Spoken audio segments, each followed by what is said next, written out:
Good morning student, Ramjilal classes में आप सभी का स्वागत है। जैसा कि पिछले वीडियो में हम आप लोगों से चर्चा कर रहे थे हिमांक अवनमन पर, और हिमांक अवनमन हमने आपको समझाया भी था अपने पिछले वीडियो में। आज बच्चों हम लोगों को चर्चा करनी है हिमांक अवनमन और मूललता में संबंध पर चर्चा करनी है। तो आज बच्चों हमारा टॉपिक है हिमांक अवनमन तथा मूललता में संबंध। बच्चों टॉपिक क्या है हमारा, इसे क्या हो गया?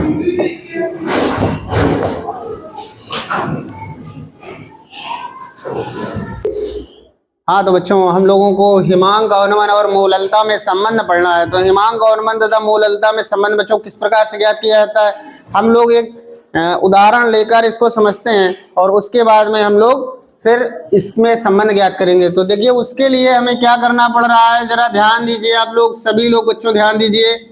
यहाँ पर हमने एक बीकर लिया है, सॉरी देखो बीकर थोड़ा सा टेढ़ा बन गया है, बीकर टेढ़ा नहीं होता है। बीकर कैसा होता है? हाँ सीधा। एक ये बीकर बनाया हमने।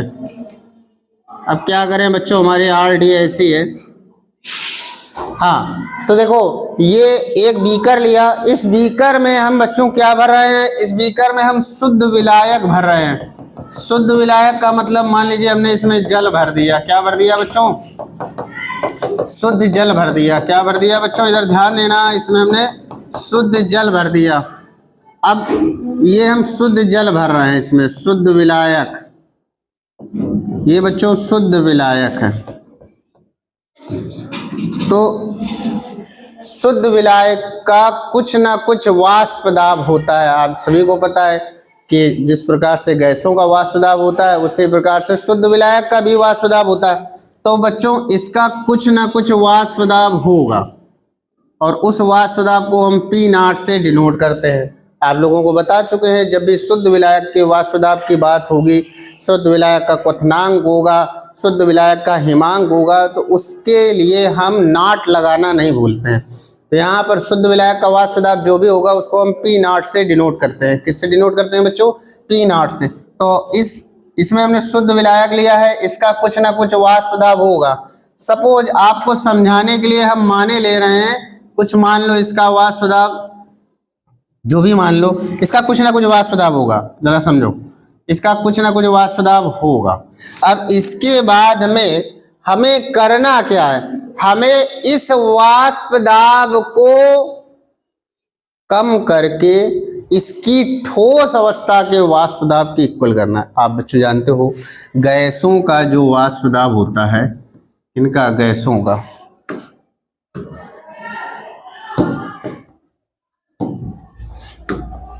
बच्चों जो गैसों का वाष्प दाब होता है, इधर ध्यान से समझो बच्चों, अगर आपने ध्यान अपना हटाया तो फिर समझ में नहीं आएगा। गैसों का वाष्प दाब सबसे ज्यादा होता है, फिर द्रव का होता है और फिर ठोस का होता है। एक एक चीज आपको वीडियो में समझाई जाएगी, बस वीडियो को ध्यान पूर्वक आप लोग देखते रहिए, सारी चीजें एकदम मक्खन की तरीके क्लियर हो जाएंगी। तो आपको क्या करना है, बस वीडियो को ध्यान पूर्वक देखिए। वीडियो से अगर ध्यान हटाओगे तो चीजें नहीं समझ में आएंगी। तो जैसा आप देख रहे हो कि गैस का वाष्प दाब द्रव से ज्यादा होता है और द्रव का वाष्प दाब ठोस से ज्यादा होता है, यानी सबसे कम वाष्प दाब किनका होता है बच्चों? ठोस का। और सबसे ज्यादा वाष्प दाब किनका होता है? गैस का। तो यहाँ पर बच्चों इस बीकर में हमने क्या लिया है? कोई शुद्ध विलायक। शुद्ध विलायक लिया है तो ये निश्चित रूप से किस अवस्था में होगा? द्रव अवस्था में। और जब ये द्रव अवस्था में होगा तो इसका वाष्प दाब इसकी ठोस अवस्था के वाष्प दाब से अधिक होगा, क्योंकि आप देख रहे हो कि द्रव का जो वाष्प दाब है वो ठोस से अधिक होता है, यानी इसका वाष्प दाब इसकी ठोस अवस्था के वाष्प दाब से कैसा होगा बच्चों? ये अधिक होगा। तो जब ये अधिक होगा तो हमें क्या करना है? इसको ठोस अवस्था में कन्वर्ट करना है। क्या करना है बच्चों? इसको ठोस अवस्था में कन्वर्ट करना है। और हम जानते हैं ठोस अवस्था में कन्वर्ट करने के लिए इसके वाष्प दाब को हमें कम करना पड़ेगा। कितना कम करना पड़ेगा? उतना ही कम करना पड़ेगा जितना ठोस अवस्था का वाष्प दाब होता है। तो वाष्प दाब को कम करना अथवा वाष्प दाब को बढ़ाने के लिए एक ही चीज जिम्मेदार होती है, वो होती है टेम्परेचर। अगर बच्चों किसी लिक्विड का वाष्प दाब बढ़ाना है तो ताप बढ़ा दीजिए, वाष्प दाब बढ़ जाएगा। अगर किसी लिक्विड का वाष्प दाब कम करना है तो ताप को आप कम कर दीजिए, यानी हम इसका ताप डाउन करेंगे, ताप गिराएंगे, इसका ताप गिराएंगे। तो जब बच्चों इसका हम ताप गिराएंगे, गिराते चले जाएंगे, जिस ताप पर इसका वाष्प दाब इसकी ठोस अवस्था के वाष्प दाब के इक्वल हो जाएगा, उसी ताप को हम लोग कहेंगे इसका हिमांक कहेंगे। क्या कहेंगे? हिमांक कहेंगे। तो मान लीजिए जिस ताप पर ये ठोस अवस्था में कन्वर्ट हुआ उसको हमने नोट कर लिया और उसको हमने क्या नाम दिया? TB naught. चूंकि शुद्ध विलायक था, हमने कहा शुद्ध विलायक की जितनी भी चीजें होती हैं उनमें नाट लगाते हैं। तो शुद्ध विलायक का पहले यहाँ पर इस कंडीशन में शुद्ध विलायक का वाष्प दाब कितना था, उसको हमने पी नॉट से नोट कर दिया। अब इसके वाष्प दाब को कम करते चले आएंगे, क्या करते चले आएंगे? कम करते चले आएंगे, और जिस ताप पर इसका वाष्प दाब इसकी ठोस अवस्था के वाष्प दाब के इक्वल हो जाएगा, उस ताप को हम लोग कहेंगे इस शुद्ध विलायक का हिमांक। समझ में आई बात? तो मान लीजिए कि बच्चों ये कितने पर जमता है? 0 पर जमता है। कितने पर जमता है? 0 डिग्री सेंटीग्रेड पर जमता है, यानी इसका जो हिमांक है वो कितना है? 0 डिग्री सेंटीग्रेड। अब इसके बाद में बच्चों हम क्या करेंगे, जरा ध्यान से समझो। अब इसके बाद में क्या करेंगे? इसके बाद में हम करेंगे इसमें कोई अवाष्पशील विद्युत अनअपघट्ट मिला देंगे, कोई अवाष्पशील विद्युत अनअपघट्ट मिला देंगे। तो बच्चों जब हम किसी शुद्ध विलायक में किसी अवाष्पशील विलेय पदार्थ को मिलाते हैं तो इससे जो विलयन प्राप्त होता है उसका वाष्प दाब शुद्ध विलायक के वाष्प दाब से कम होता है। क्या होता है? शुद्ध विलायक के वाष्प दाब से कम होता है। तो अब क्या करना है? हमें उसको जमाना है। क्या करना है? उसको ठोस अवस्था में परिवर्तित करना है। तो उसको ठोस अवस्था में परिवर्तित करने के लिए उसके भी टेम्परेचर को डाउन करना पड़ेगा, और टेम्परेचर को जब डाउन करेंगे और डाउन करके जो भी जिस ताप पर वो ठोस अवस्था में परिवर्तित होगा उसे हम कहेंगे विलयन का, सॉरी इसको बी हमने लिख दिया है, और यहाँ पर बी ना लिखकर हमें क्या लिखना चाहिए? TF लिखना चाहिए। फ्रीजिंग पॉइंट की बात कर रहे हैं। किसकी बात कर रहे हैं? फ्रीजिंग पॉइंट की। तो अब हम ये क्या लिखेंगे? चूंकि ये विलयन बन चुका है तो इसलिए TFS लिखेंगे। क्या लिखेंगे? TFS। तो कुछ चीजें हो सकता है आपको कम समझ में आ रही है तो इसको हम ग्राफ के माध्यम से समझाते हैं, देख लीजिए। थोड़ा सा एक स्ट्रक्चर के माध्यम से समझाते हैं। देखिए जैसे ये मान लीजिए बच्चों, ध्यान से देखिए, ये आपका है वाष्प दाब, ये वाष्प दाब, ये वाष्प दाब, ठीक। और ये बच्चों क्या है? ताप। जरा ध्यान देना, जब ये शुद्ध रूप से विलायक था, इधर ध्यान समझना, ये शुद्ध विलायक था। क्या था? शुद्ध विलायक। तो इसका मान लो आप वाष्प दाब कितना था? इतना। ध्यान से समझना, शुद्ध विलायक का वाष्प दाब कितना था? इतना था। और मान लीजिए कि इस वाष्प दाब पर ये लाइन वह है जिस पर ये ठोस अवस्था में कन्वर्ट होता है। ध्यान समझना, यह लाइन वो है जिस लाइन पर ये ठोस अवस्था में कन्वर्ट होता है। तो यानी ये जो वाष्प दाब है, इस लाइन का जो वाष्प दाब है वो इसके ठोस अवस्था को रिप्रेजेंट करता है। फिर से एक बार समझ लीजिए, शुद्ध द्रव का या शुद्ध विलायक का वाष्प दाब इतना है। बच्चों इसके टेम्परेचर को डाउन करेंगे तो वाष्प दाब भी गिरेगा, और जैसे ही वाष्प दाब इसका वाष्प दाब इस वाष्प दाब के इक्वल हो जाएगा, ये जम जाएगा। ध्यान समझो, इसके टेम्परेचर को डाउन करेंगे, जब टेम्परेचर को डाउन करेंगे तो वाष्प दाब भी गिरेगा, और जैसे ही इसका वाष्प दाब इसके इक्वल हो जाता है, ये क्या होता है? जम जाता है। और उस टेम्परेचर को हम लोग कहते हैं, क्या कहते हैं? इस शुद्ध विलायक का हिमांक। समझ में आई बात? अब देखिए इसमें क्या कर रहे हैं? कोई अवाष्पशील विलेय पदार्थ ऐड कर रहे हैं। क्या कर रहे हैं बच्चों? अवाष्पशील विलेय पदार्थ ऐड कर रहे हैं। तो जब बच्चा हम किसी शुद्ध विलायक में अवाष्पशील विलेय पदार्थ को ऐड करते हैं, विलायक में विलेय मिलाते हैं तो विलयन बन जाता है। विलयन का वाष्प दाब जो होता है वो शुद्ध विलायक के वाष्प दाब से कम होता है। ये हमने वाष्प दाब में अपेक्षिक अनुमान जब आपको पढ़ाया था उस वीडियो में हमने बताया था, समझाया था। तो जिन बच्चों को नहीं पता है वो हमारा वाष्प दाब में अपेक्षिक अनुमान वाला वीडियो देख लें तो अपने आप समझ में आ जाएगा। तो जब भी बच्चों इसमें हम कोई विलायक, शुद्ध विलायक में कोई अवाष्पशील विलेय मिला देते हैं तो विलयन बन जाता है, और उस विलयन का वाष्प दाब हमेशा शुद्ध विलायक के वाष्प दाब से कम हो जाता है। यानी जो विलयन बना है उसका वाष्प दाब क्या इतना होगा? नहीं होगा, इससे कुछ कम होगा। यहाँ हो गया। तो अब इसको हमें यहाँ से यहाँ करने के लिए टेम्परेचर कम करना पड़ेगा। देखिए पहले यहाँ पे था वाष्प दाब, इसको कम करने के लिए टेम्परेचर ज्यादा डाउन करना पड़ा। अब इसको यहाँ से यहाँ लाने के लिए उसकी तुलना में कम टेम्परेचर डाउन करना पड़ेगा। यहाँ से जो भी टेम्परेचर आएगा उसको हम लोग कहेंगे TFS। नहीं बात समझ में? पहले वाष्प दाब इतना था, इसको यहाँ से यहाँ लाने के लिए टेम्परेचर में ज्यादा गिरावट करनी पड़े। अब जो विलयन बन गया, अवाष्पशील विलय के मिला देने पर जो विलयन बन गया उसका वाष्प दाब इतना हो गया। अब इसको हमें यहाँ पे लाने के लिए टेम्परेचर कम डाउन करना पड़ेगा। तो यही जो वाष्प दाब में यही जो ताप में कमी होती है, इसी को हम लोग क्या कहते हैं? हिमांक में अवनमन कहते हैं। अब इतनी बात समझ में आ गई। अब एक चीज समझो कि जैसे ये पहले शुद्ध विलायक था, तब इसका वाष्प दाब कितना था? बच्चों ध्यान से देखो, जब ये शुद्ध विलायक था वाष्प दाब इतना था, इसको कम करने के लिए हमें टेम्परेचर ये देना पड़ा। फिर इसमें हमने क्या किया? थोड़ा सा अवाष्पशील विलेय पदार्थ मिला दिया तो विलयन बन गया, इसका वाष्प दाब इतना हो गया। इसको कम करने के लिए हमें टेम्परेचर इतना डाउन करना पड़ा। फिर हम क्या करेंगे? एक बार और इसमें हम थोड़ा सा विद्युत अपघट्ट मिला देंगे। तो जितना विद्युत अपघट्ट और ज्यादा डालोगे उतनी ही सांद्रता इसकी बढ़ती जाएगी, क्योंकि विलेय पदार्थ जितना ज्यादा डालोगे सांद्रता उतनी ही ज्यादा हो जाएगी, और सांद्रता बढ़ने से वाष्प दाब में और गिरावट आ जाएगी। तो अब जब आप इसमें विलेय पदार्थ ऐड करोगे तो इसका जो वाष्प दाब होगा और कम हो जाएगा बच्चों, और कम हो जाएगा। तो अब यहाँ पर जो आएगा ये दूसरे विलयन का आ जाएगा हिमांक, ये मान लो सेकंड है। तो आप देख रहे हो कि जैसे जैसे इसमें विलेय पदार्थ ऐड किया जा रहा है, जैसे जैसे विलेय पदार्थ मिला रहे हैं, विलेय पदार्थ के डालने से इसकी सांद्रता बढ़ रही है, और सांद्रता बढ़ने से हिमांक में कमी बढ़ती जा रही है। देखिए अब इसमें अगर और डाल देंगे तो हिमांक और कम हो जाएगा, और डाल देंगे तो हिमांक और कम हो जाएगा। इसी प्रकार से अगर हम जैसे जैसे इसमें अवाष्पशील पदार्थ डालते जाएंगे वैसे वैसे इसका वाष्प दाब कम होता जाएगा। वाष्प दाब कम होने से हिमांक कम हो जाएगा। तो कुल मिला के आप देख रहे हो जो हिमांक में कमी निरंतर आती जा रही है वो किसके कारण आ रही है? अवाष्पशील विलेय मिला देने पर। और अवाष्पशील विलेय मिला देने पर इसकी सांद्रता बढ़ रही है। तो बच्चों जैसे जैसे सांद्रता बढ़ेगी वैसे वैसे हिमांक में कमी आएगी। तो हिमांक में जो अवनमन है, हिमांक में जो कमी है, वो किसके डायरेक्टली प्रोपोर्शनल है? सांद्रता के। क्योंकि सांद्रता जैसे जैसे बढ़ती जा रही है हिमांक में कमी भी बढ़ती जा रही। तो यहाँ से आप लोगों को साफ साफ समझ में आ गया होगा कि किसी विलयन का हिमांक अवनमन उस विलयन की सांद्रता के कैसा होता है बच्चों? समानुपाती होता है। अब इसको हम लोग थ्योरेटिकल रूप से कैलकुलेट करेंगे। हिमांक अवनमन हमने पिछले वीडियो में बता दिया था, हिमांक अवनमन को हम डेल्टा TF से प्रदर्शित करते हैं।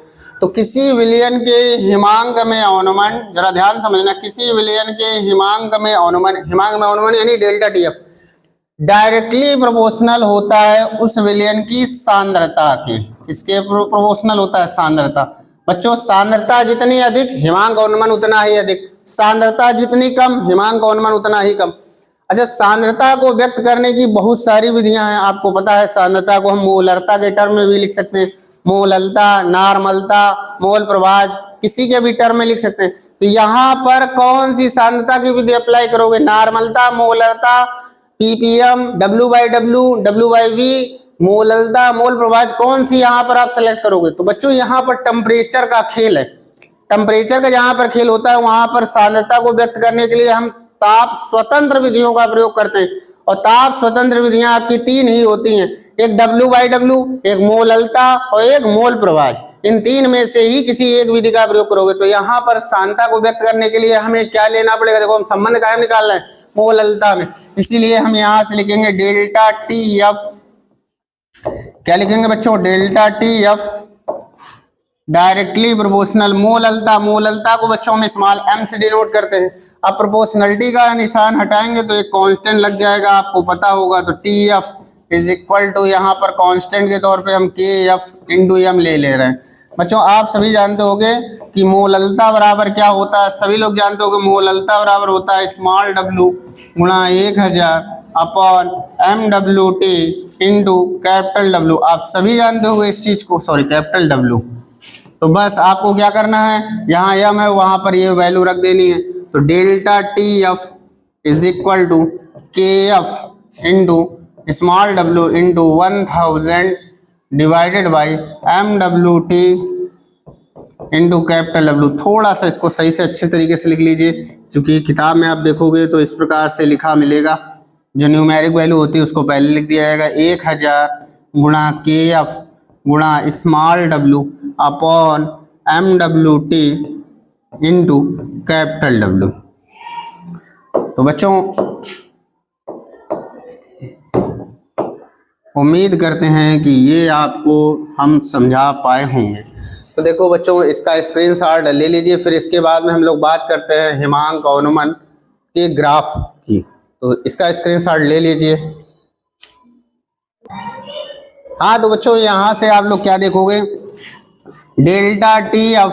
अगर बच्चों इस वैल्यू को जरा ध्यान से देखना, इस वैल्यू को यदि हम कांस्टेंट मान लें, क्या मान लें, कांस्टेंट, तो कांस्टेंट को अगर हटाते हैं तो प्रोपोर्शनलिटी का साइन आता है। यहाँ पर हम लोग क्या लिख सकते हैं, delta T F inversely proportional 1 upon MWT। यानी यहाँ से आपको साफ साफ समझ में आ रहा है, जो विलयन के हिमांक में अवनमन है वो मोलर द्रव्यमान के, विलय के मोलर द्रव्यमान के व्युत्क्रमानुपाती है। यहाँ से आप क्या लिख सकते हो बच्चों, चलिए हम लिख देते हैं। यहाँ से आप क्या लिख सकते हो, यहाँ से लिख सकते हो, लिखोगे किसी विलयन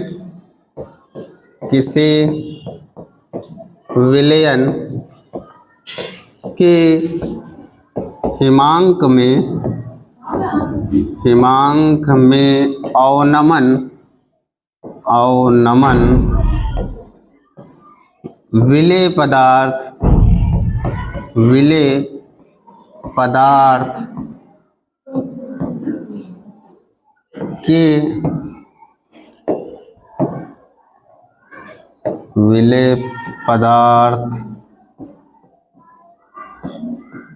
के मोलर द्रव्यमान के समानुपाती, व्युत्क्रमानुपाती होता है। बच्चों इसको भी नोट कर लीजिए आप लोग। अब इसके आगे हम लोग समझेंगे हिमांक अवनमन का ग्राफ। क्या समझेंगे बच्चों, इसके आगे हम लोगों को समझना है हिमांक अवनमन का ग्राफ। तो बच्चों ये आप इसका स्क्रीनशॉट ले लीजिए, इसके बाद में हम लोग बात करेंगे हिमांक अवनमन के ग्राफ पर। ठीक है, चलिए हिमांक अवनमन का ग्राफ समझना है। अब बच्चों हम लोग समझेंगे हिमांक अवनमन का ग्राफ। देख लीजिए आप लोग, हेडिंग डालने जा रहे हैं, हिमांक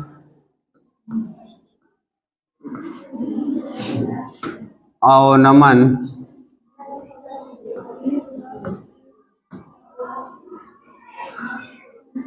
का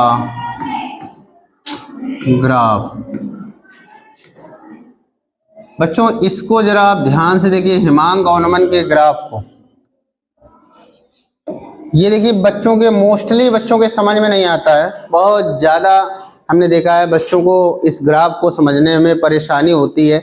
यदि आप लोगों को भी ये परेशानी ना हो, इसलिए हम ये वीडियो बना रहे हैं और वीडियो के माध्यम से आपको समझाने का प्रयास कर रहे हैं। देखिए इस ग्राफ को आप समझ लीजिए, कैसे ग्राफ बनाओगे। देखिए इसके लिए हम क्या कर रहे हैं, जरा ध्यान देना। एक फिर से वही हमें बीकर लेना पड़ेगा बच्चों, ध्यान देना। इस पूरे चैप्टर में बीकर हमें बहुत बार लेना पड़ा आपको समझाने के लिए। बीकर हमारे पास में सब खत्म हो गए ले लेकर, तो अब बीकर अब बचे नहीं हैं, तो बेचारे जो बचे हुए हैं टूटे फूटे, उन्हीं से काम चला ले रहे हैं। ठीक है, तो ये हम बच्चों क्या ले रहे हैं, कोई एक बीकर ले रहे हैं। देखो बेचारा टूटा फूटा है लेकिन लिए ले रहे हैं। चलिए बीकर है, इसमें हम क्या कर रहे हैं, जरा ध्यान देना बच्चों। इसमें हम शुद्ध विलायक भरे दे रहे हैं। क्या भरे दे रहे हैं बच्चों, शुद्ध विलायक। और इस चैप्टर में हमने जाने कई बार तो शुद्ध विलायक लिया है, नलों का पानी सब समाप्त हो गया है लेते लेते। देखिए जरा इसमें हमने क्या लिया है बच्चों, शुद्ध विलायक। क्या लिया है बच्चों, हाँ इसमें हमने लिया है शुद्ध विलायक। ध्यान देना बच्चों, ये शुद्ध विलायक है, लिख दे रहे हैं लोग, शुद्ध विलायक। क्या लिया है बच्चों, शुद्ध विलायक। अच्छा बच्चों, शुद्ध विलायक का कुछ ना कुछ वाष्प दाब होता है। क्यों बच्चों, शुद्ध विलायक का कुछ ना कुछ वाष्प दाब होता है। चलिए हमने मान लिया इसका वाष्प दाब पी नॉट, कितना वाष्प दाब मान लिया पी नॉट। अब जरा इस ग्राफ को बहुत ध्यान से देखिए बच्चों, इधर देखिए, ग्राफ खींचने के लिए आपको दो अक्षों की जरूरत पड़ती है, तो आप दो अक्षे बना लीजिए। एक ये अक्ष हमने बनाई,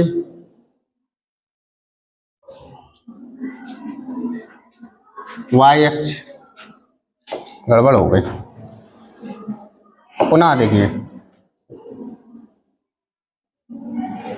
एक ये वाई अक्ष है और एक ये एक्स अक्ष है। ध्यान से देखिए बच्चों, ये किसको निरूपित कर रही है, ये निरूपित कर रही है, ये वाई अक्ष किसको निरूपित कर रही है बच्चों, ये निरूपित कर रही है वाष्प दाब को, वाष्प दाब को। ध्यान से देखना, ये किसको निरूपित कर रही है वाष्प दाब को, और ये वाली किसको निरूपित कर रही है बच्चों, ये वाली ताप को, ताप को, ये ताप को। अब अच्छा एक बात पूछें आप लोगों से, ध्यान से देखना बच्चों, ये क्या है, इसके अंदर क्या भरा हुआ है, शुद्ध विलायक। अब इस शुद्ध विलायक का अलग अलग टेम्परेचर पर वाष्प दाब अलग अलग होता है। तो इस शुद्ध विलायक को आपने कमरे पर रखा, तो कमरे का जो भी ताप होगा वही तो इस विलायक का ताप होगा, और उस ताप पर इसका वाष्प दाब कुछ ना कुछ होगा। तो इधर से जरा ध्यान देना, इधर से इधर ताप बढ़ेगा और इधर से इधर आने पर घटेगा। यहाँ पर कितना होगा, 0। इधर से इधर 0 का हम 0 लिख दें।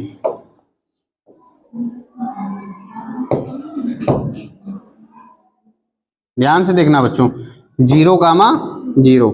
यहाँ पर वाष्प दाब भी 0 होगा और ताप भी 0 होगा। अच्छा ये बताओ, क्या कमरे का ताप 0 होता है? आंसर है नहीं। कमरे का ताप कुछ ना कुछ होता है, 25 से 35 के बीच में होता है। तो 25 से 35 के बीच में किसी दिन 36 हो, किसी दिन 34 होता है, तो किसी दिन 30 होता है, तो किसी दिन 27 होता है, किसी दिन 25 भी होता है। तो हम मान लें किसी एक निश्चित दिन कमरे का ताप मान लीजिए इतना, और इस ताप पर इसका वाष्प दाब शुद्ध द्रव का कुछ ना कुछ होगा कि नहीं होगा। सुनिए, कमरे का तापमान जो होता है वो 25 से 35 होता है। कितना होता है? 25 से 35। तो किसी निश्चित दिन एक फिक्स ताप होगा। तो मान लीजिए उस दिन हमने, मान लीजिए जब हम प्रयोग कर रहे थे उस समय कुछ ताप मान लीजिए, जैसे मान लीजिए हमने इतना ताप मान लिया, तो इतने ताप पर इस शुद्ध विलायक का वाष्प दाब कुछ ना कुछ होगा। तो मान लीजिए ये वाष्प दाब है, जरा ध्यान से देखिए, इस ताप पर इस शुद्ध विलायक का वाष्प दाब इतना है। इसको इधर से अगर आप मिलाना चाहो तो मिला सकते हो, आराम से देख सकते हो। इसका वाष्प दाब इतना है, समझ लीजिए वाष्प दाब कितना है, इतना है। ये किसका है? शुद्ध विलायक का वाष्प। इधर ध्यान से देखो बेटा, ये किसका है? शुद्ध विलायक का वाष्प दाब। ये शुद्ध विलायक का वाष्प दाब है। सावधानी हटी दुर्घटना घटी, इसलिए सावधानी बनाए रखिए। वीडियो देख देख कर बोर ना होइए, सावधानी बिल्कुल ना हटाइए, क्योंकि अगर सावधानी हटा दोगे, वीडियो से दिमाग हटा दोगे, तो क्या होगा, फिर जो चीजें बताएंगे वो दिमाग से निकल जाएंगी। तो इसको समझो ना बच्चों। किसी दिन हमने कहा कि ये टेम्परेचर मान लो किसी दिन इतना है, इस टेम्परेचर पर इस शुद्ध विलायक का वाष्प दाब कितना होगा? P0 कुछ ना कुछ होगा। तो यहाँ पे हमने बना लिया। अब इसके बाद में हमें क्या करना है, जरा ध्यान समझो। इसी समय हमने इसमें कोई अवाष्पशील विलेय पदार्थ मिला दिया। क्या किया बच्चों? अवाष्पशील कोई विद्युत अपघट्य पदार्थ इसमें हमने डाल दिया। तो अवाष्पशील विद्युत अपघट्य पदार्थ जब हम शुद्ध विलायक में डालेंगे तो क्या बन जाएगा? विलयन बन जाएगा। और जैसे ही ये विलयन बन जाएगा तो विलयन बनते ही इसी ताप पर जो विलयन बनेगा उसका वाष्प दाब शुद्ध विलायक के वाष्प दाब से कुछ कम होता है। जैसा कि हम लोग जानते हैं कि किसी भी विलयन का वाष्प दाब हमेशा शुद्ध विलायक के वाष्प दाब से कुछ कम होता है। तो अब ये जो विलयन बना है, क्या इसका वाष्प दाब इतना ही होगा इसी टेम्परेचर पर? आंसर है नहीं, इससे कुछ कम होगा। तो मान लीजिए इसी टेम्परेचर पर ये जो विलयन, इसमें हमने विद्युत अपघट्य पदार्थ घोलकर जो विलयन बनाया उसका वाष्प दाब निश्चित रूप से इससे कुछ कम होगा। चलिए ये मान लीजिए ये विलयन का वाष्प दाब है, इसको इससे मिला दीजिए, इससे मिला दीजिए, ये हो गया PS। अच्छा एक बात सुनो, इसमें हमने पहले जितना आवाजशील पदार्थ डाला था उसके बाद में हम क्या कर रहे हैं, आवाजशील पदार्थ और डाल रहे हैं। तो पहले जब हमने ये डाला था थोड़ी मात्रा में डाला था तो ये तनु विलयन था। जब ये हम थोड़ी मात्रा में डालेंगे तो कौन सा विलयन बनेगा, तनु विलयन। तो पहली बार कौन सा विलयन बना, तनु विलयन। अब इसके बाद में हम क्या कर रहे हैं, इसकी और अधिक मात्रा डाल रहे हैं। जब इसकी और अधिक मात्रा डाल देंगे तो क्या ये तनु रहेगा, आंसर है नहीं, क्या बन जाएगा, सांद्र विलयन। और इसकी और अधिक मात्रा डालने पर जब ये सांद्र विलयन बन जाएगा तो उसका वाष्प दाब इससे भी कम आ जाएगा, यानी इसी ताप पर उसका वाष्प दाब हम बच्चों इतना माने ले रहे हैं। इसको इससे मिला दीजिए। तो ये विलयन सेकंड का वाष्प दाब PS सेकंड और इसको PS फर्स्ट माने ले रहे हैं। समझ में आई बात। अब इसके बाद में क्या करना होता है, देखिए इस ताप पर हमने शुद्ध विलायक का वाष्प दाब PS1, फिर उसके बाद में हमने शुद्ध विलायक का P0 और तनु विलयन का वाष्प दाब PS और सांद्र विलयन का वाष्प दाब PS सेकंड, नोट कर लिया। अब इसके बाद में हमें करना क्या है, इस द्रव को ठोस में परिवर्तित करना है। ठोस में परिवर्तित करने के लिए वाष्प दाब कम करना पड़ेगा। वाष्प दाब क्या करना पड़ेगा, कम करना पड़ेगा। तो जिस ताप पर, अब वाष्प दाब कम करने के लिए आपके पास में एक ही रास्ता है, क्या है कि इसके ताप को कम करो। जब ताप को कम करोगे तो वाष्प दाब अपने आप कम होगा। तो बच्चों ताप को कम करने के लिए इधर चलें कि इधर चलें, तो आंसर है इधर चलें। ताप को कम करना यहाँ पर है, कम करना है तो इधर आना पड़ेगा, इधर आना पड़ेगा। तो ताप को हम क्या करेंगे बच्चों, इसका कम करेंगे, ताप कम करेंगे। जब ताप कम करेंगे तो वाष्प दाब भी कम होगा। तो जरा ध्यान से देखना, क्या कर रहे हैं, ताप कम कर रहे हैं। क्या कर रहे हैं बच्चों, इसका ताप कम कर रहे हैं। जब ताप कम करेंगे तो वाष्प दाब भी क्या होगा, घटेगा। समझ में आई बात। ताप कम करने पर वाष्प दाब घटा। अब जरा ध्यान देना, मान लीजिए कि क्या मान लें, चलो कम करते करते मान लीजिए कि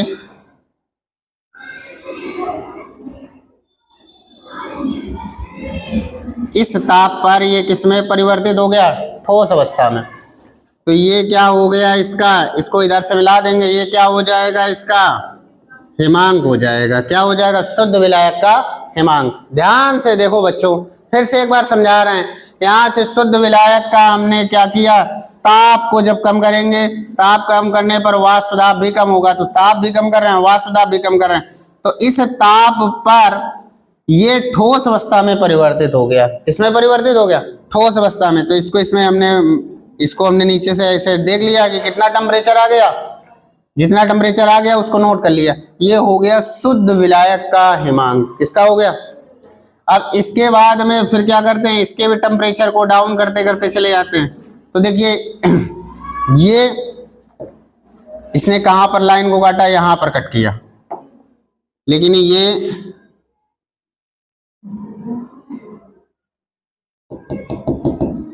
इसका हो गया, ठीक है। ये TF1 S1 ऐसे लिखें, S1। इसके बाद में ऐसे इसका डाउन करना है, इसका डाउन करना है।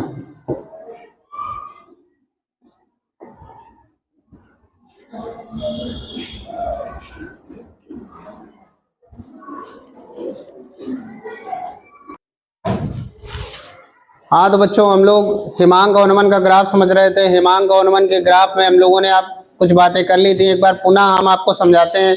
जैसे मान लीजिए ये आपको साफ साफ एक कोई पात्र दिखाई दे रहा है। इस पात्र में हमने पहले क्या लिया, शुद्ध विलायक लिया।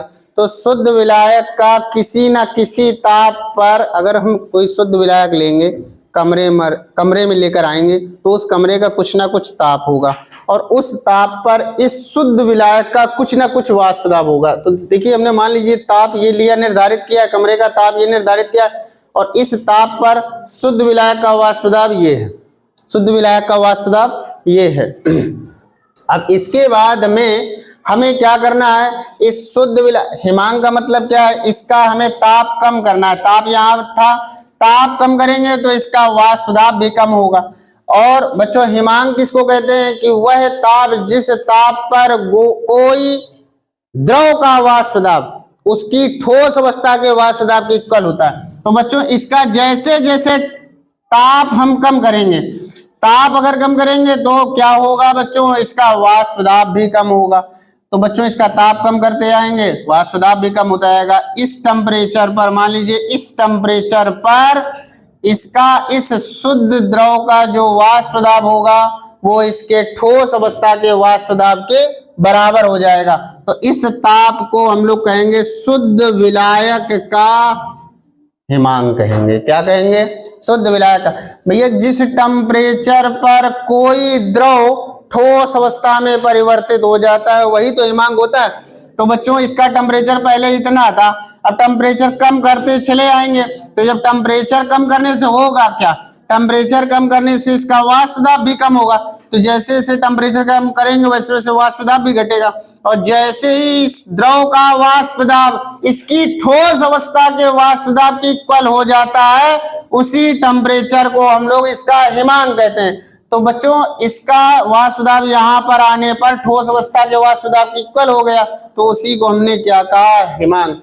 तो बच्चों यही टेम्परेचर नोट कर लेते हैं, ये हो गया शुद्ध विलायक का हिमांक। अब इसके बाद में हम इसमें क्या कर रहे हैं, थोड़ा सा कोई अवाष्यशील विलेय पदार्थ ऐड कर रहे हैं। तो बच्चों जैसे ही शुद्ध विलायक में कोई अवाष्यशील विलेय पदार्थ ऐड करते हैं, विलायक में विलेय डालते हैं तो वह विलयन बन जाता है। और जब विलयन बन जाएगा तो विलयन का वाष्प दाब शुद्ध विलायक के वाष्प दाब से कुछ कम होता है। हमने पिछली वीडियो में बताया था वाष्प दाब के अपेक्षिक अनुमान में यही बताया था कि शुद्ध विलायक का जो वाष्प दाब होता है वो विलयन के वाष्प दाब से अधिक होता है, अथवा विलयन का वाष्प दाब शुद्ध विलायक के वाष्प दाब से कुछ कम होता है। तो जब इसमें हमने थोड़ा सा अवाष्यशील विलेय पदार्थ डाला तो ये तनु विलयन हो गया, और तनु विलयन होने पर इसका वाष्प दाब देखो शुद्ध विलायक के वाष्प दाब से कम हो गया। अब इसके बाद में इसी ताप पर इसका वाष्प दाब इतना हो गया। अब हमें क्या करना है, इसके वाष्प दाब को कम करना है। क्या करना है, वाष्प दाब को कम करना है। कब तक का कितना करना है, इसकी ठोस अवस्था के वाष्प दाब के बराबर करना। तो वाष्प दाब को कम करने के लिए रास्ता एक ही है, क्या, टेम्परेचर। तो क्या बच्चों हम इसका वाष्प दाब कम करने के लिए हम इसका टेम्परेचर घटाएंगे। तो देखिए इस ताप पर जरा ध्यान से देखिए, इस पॉइंट पर ये ठोस अवस्था के वाष्प दाब के बराबर हो जाएगा। इसका वाष्प दाब, इस विलयन का वाष्प दाब इस अवस्था पर आते ही ये अपनी ठोस अवस्था के वाष्प दाब के बराबर हो जाएगा। तो इस टेम्परेचर को हम लोग कहेंगे इस तनु विलयन का हिमांक, और इसको हम TF1 से डिनोट करेंगे। यानी इस टेम्परेचर पर ये जो तनु विलयन था ये ठोस अवस्था में परिवर्तित हो गया। अब इसके बाद में अभी इसमें हमने थोड़ा सा अवाष्यशील पदार्थ डाला था, अब इसके बाद में थोड़ा सा और अवाष्यशील पदार्थ डाल देंगे। जब और अवाष्यशील पदार्थ डालेंगे तो हम देखेंगे इसका जो वाष्प दाब होगा ये अब सांद्र विलयन बन जाएगा। तनु विलयन से किस में कन्वर्ट हो जाएगा बच्चों, सांद्र विलयन से, क्योंकि आप विलेय की मात्रा बढ़ा रहे हो, और जब विलेय की मात्रा बढ़ाते हैं तो सांद्रताएं परिवर्तित होती हैं। पहले थोड़ा डाला था तो तनु विलयन बना, अब और ज्यादा डाल दिया तो सांद्र विलयन बन गया। जो ये सांद्र विलयन बन जाएगा तो इसका वाष्प दाब और कम हो जाएगा। तो जब और कम हो जाएगा तो हमें इसका भी टेम्परेचर कम करेंगे, और जिस टेम्परेचर पर इसका वाष्प दाब इसकी शुद्ध ठोस अवस्था के वाष्प दाब के बराबर हो जाएगा उसी ताप को हम लोग क्या कहेंगे, इसका हिमांक। तो अब बच्चों इसके बाद में इसका टेम्परेचर कम करेंगे। तो मान लीजिए इस पॉइंट पर इसका वाष्प दाब इसकी ठोस अवस्था के वाष्प दाब के बराबर हो जाता है, तो इस टेम्परेचर को हम लोग कहेंगे सांद्र विलयन का, क्या कहेंगे, सांद्र विलयन का हिमांक कहेंगे। तो ये बच्चों आ गया, ये किसका हिमांक है, शुद्ध विलायक का हिमांक। ये किसका है, तनु विलयन का हिमांक। और ये किसका है, सांद्र विलयन का हिमांक। तो उम्मीद करते हैं ये ग्राफ आपको समझा पाए होंगे। और ये देखिए क्या है, ये वाला ये शुद्ध विलायक का हिमांक पॉइंट है, यहाँ शुद्ध विलायक का वाष्प दाब है शुद्ध विलायक के वाष्प दाब को किससे डिनोट करते हैं बच्चों, P0 से। तो यहाँ क्या लिखेंगे हम बच्चों, P0। यहाँ पर क्या लिखेंगे, PS1। यहाँ क्या लिखेंगे, PS2। अब इसके बाद में इनको हम कोई पॉइंट दिए दे रहे हैं, जरा देखना बच्चों, आप थोड़ा कलर चेंज कर रहे हैं ताकि आपको हम ग्राफ को समझा पाए। देखिए इस पॉइंट से इस पॉइंट को ऐसे मिला रहे हैं, इससे इसको मिला रहे हैं, और इसका नामकरण करे दे रहे हैं बच्चों। क्या करे दे रहे हैं, नामकरण। देख लीजिए, इसको पॉइंट हमने ए डाला, इस वाले को बी डाला और इस वाले पॉइंट को सी डाला, इस वाले को डी और इस वाले को ई। अब जरा ध्यान देना बच्चों, इसको थोड़ा और छोटा कर दें क्या? चलिए थोड़ा छोटा कर रहे हैं। अब दिख रहा है आप लोगों को सभी को? अब देखिए,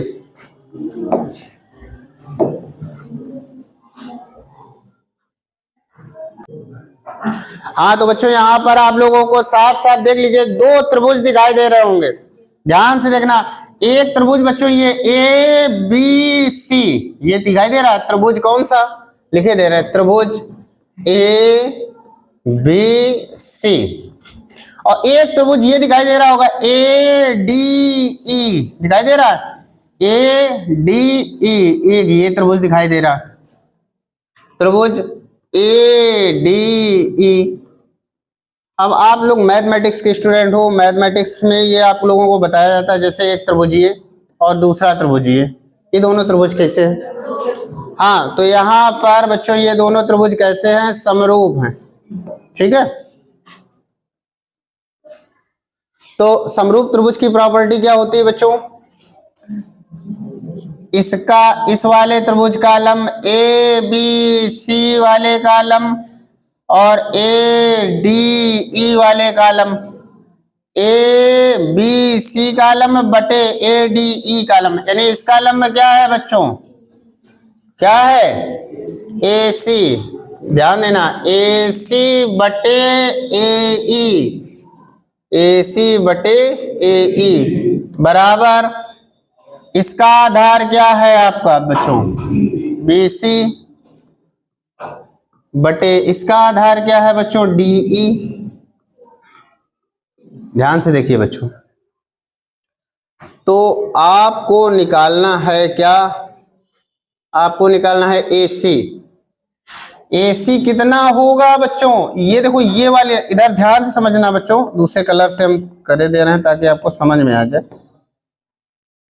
इस वाले कलर से करें, देखो इधर देखो, ये आपको क्या निकालना है? ए सी। तो ए सी का मतलब है ये वाली लाइन, इस वाली लाइन और इस वाली लाइन के बीच का जो अंतर होगा वही तो ए सी होगा। देखो ये ए सी निकालना है, ए सी। तो यहाँ और यहाँ के बीच का अंतर, तो यहाँ का क्या है? पी नॉट और यहाँ का क्या है? P S. अब किसमें किसको घटाना है ये और जरा समझ लीजिए, ज्यादा वाले इसका वाले घटाते, तो आप देखिए यहाँ से यहाँ ये ज्यादा होगा कि यहाँ से यहाँ ये ज्यादा होगा? ध्यान समझो, ये जीरो होता है ना, ये जीरो से बढ़ेगा, तो ये अगर 6 है तो ये कितना होगा? 7। भाई ये 6 है तो ये कितना होगा? 7। और ये 6 है, ये 7, तो कौन बड़ा है? 7 बड़ा है, 6 छोटा है। तो नॉट से S1 घटाएंगे। समझ में आई बात? नहीं आई? अरे इधर से बढ़ते हैं ना, तो 0 फिर 1 फिर 2 फिर 3 4 5 6, ये 7, तो ज्यादा कौन होगा? ये। और कम कौन होगा? ये। तो ज्यादा वाले से कम वाले घटाना है। मेरी बात समझ में आ गई होगी। अब इसके बाद हमें बच्चों हम यहाँ पे क्या लिखेंगे? पी नॉट माइनस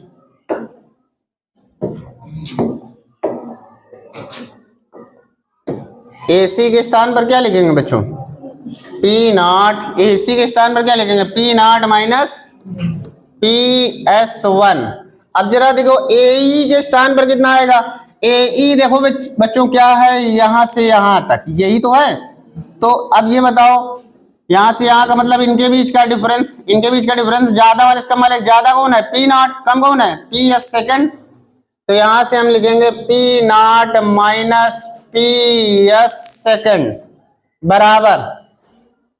बराबर। अब जरा देखिए BC क्या है बच्चों? BC इनका अंतर है। तो देखो यहां से यहां तक ज्यादा होगा कि यहां से यहां तक ज्यादा होगा? ध्यान समझो, 0 1 2 3 4 5 6, ये मान लो 5 आया, ये 6 आया, तो ज्यादा कौन है और कम कौन है? तो अंतर निकालना है, तो हम क्या करेंगे? टी एफ नॉट से टी एफ 1 घटाएंगे। तो T F not minus T F 1 upon इधर क्या है बच्चों? डीई निकालना है। तो डीई टी एफ नॉट से आपको क्या घटाना है? T F 2। तो T F not minus T F 2। इतना समझ में आ गया होगा। अब बच्चों इसी के आगे देखिए, इसी को आगे बढ़ाते हैं। इसको बच्चों आप ऐसे भी लिख सकते हो क्या, इधर ये वाला पहले लिख लो, delta T F not, sorry delta का है, चलो डेल्टा टी एफ बराबर क्या होता है, डेल्टा टी एफ होता है शुद्ध विलायक का क्वथनांक माइनस विलयन का क्वथनांक, सॉरी शुद्ध विलायक का हिमांक माइनस विलयन का हिमांक।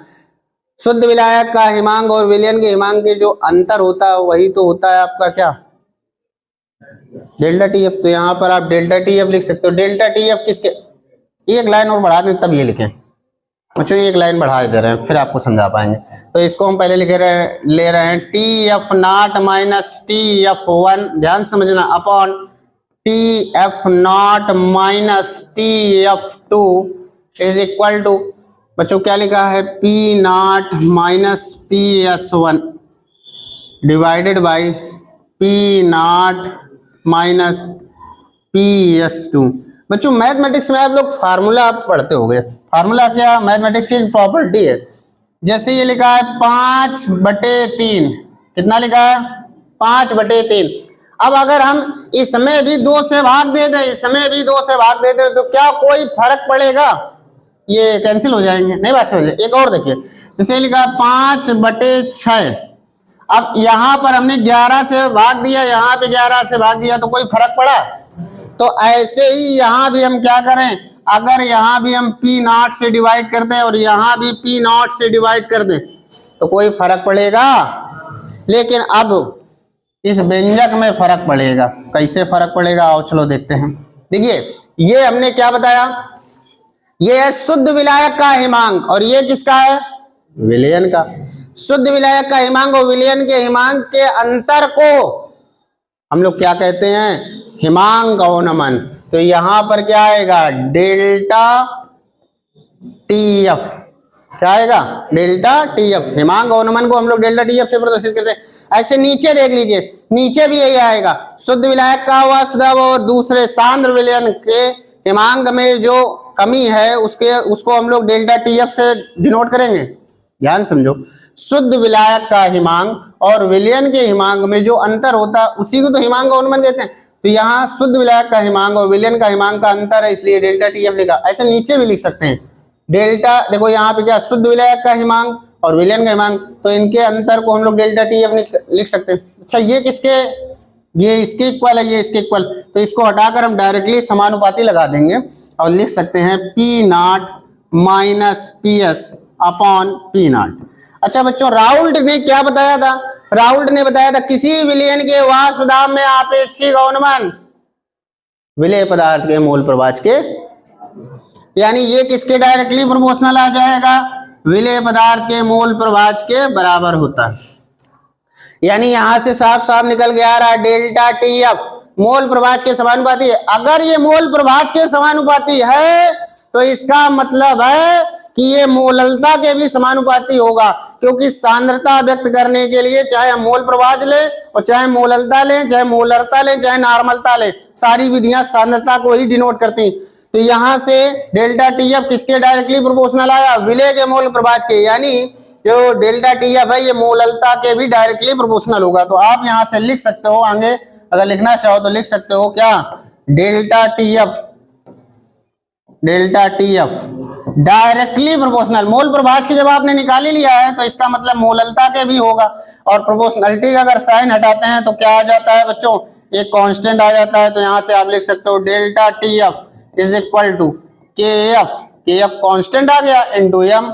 अब बस एम का एम क्या है, मोललता बराबर होता है W गुणा 1000 upon MWT into capital W। क्या होता है, यही होता है, ये रख दीजिए यहाँ पर। तो क्या हो जाएगा बच्चों, ध्यान देना, यहाँ से आ जाएगा आपका delta T F is equal to K F, यहाँ पे क्या आ जाएगा W गुणा 1000 upon MWT into capital W, या इसको आप लिख सकते हो डेल्टा टी एफ बराबर 1000 गुणा के एफ गुणा small w upon MWT into capital W।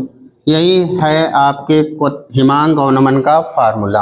अगर इस सबको कांस्टेंट मान लें तो देखिए इसके आगे क्या होगा, अगर इन सबको कांस्टेंट मान लिया जाए, इतने पूरे भाग को कांस्टेंट मान लिया जाए तो वही आ जाएगा delta T F proportional MWT। MWT का मतलब है मोलर द्रव्यमान, विलेय के मोलर द्रव्यमान के व्युत्क्रमानुपाती होता है। तो यहाँ से आपने देख लिया कि हिमांक अवनमन, देखिए बच्चों यहाँ से इस पॉइंट से देख लीजिए, यहाँ से आपने देखा है विलयन के हिमांक में अवनमन मूललता के समानुपाती है, जबकि विलेय के अणुभार के व्युत्क्रमानुपाती। यानी अगर मोलर द्रव्यमान अधिक है तो हिमांक अवनमन कम हो, भाई ये ज्यादा है तो ये कम होगा, और अगर ये कम है तो ये ज्यादा होगा। यानी विलेय पदार्थ की सांद्रता ज्यादा है, सांद्रता ज्यादा होने पर क्वथनांक उन्नयन ज्यादा होगा, लेकिन विलेय पदार्थ का मोलर द्रव्यमान ज्यादा है तो हिमांक अवनमन कम होगा। तो बच्चों इस वीडियो के माध्यम से हमने आप लोगों को हिमांक अवनमन का ग्राफ समझाया है, समझाने का प्रयास भी किया है। आप लोगों को समझ में आया हो, वीडियो अच्छा लगा हो तो वीडियो को लाइक कीजिए, चैनल को सब्सक्राइब कीजिए, दोस्तों के साथ शेयर कीजिए। इसको हमने एक साथ में कर दिया है ताकि आप इसका स्क्रीनशॉट ले लीजिए। Thanks for watching my video.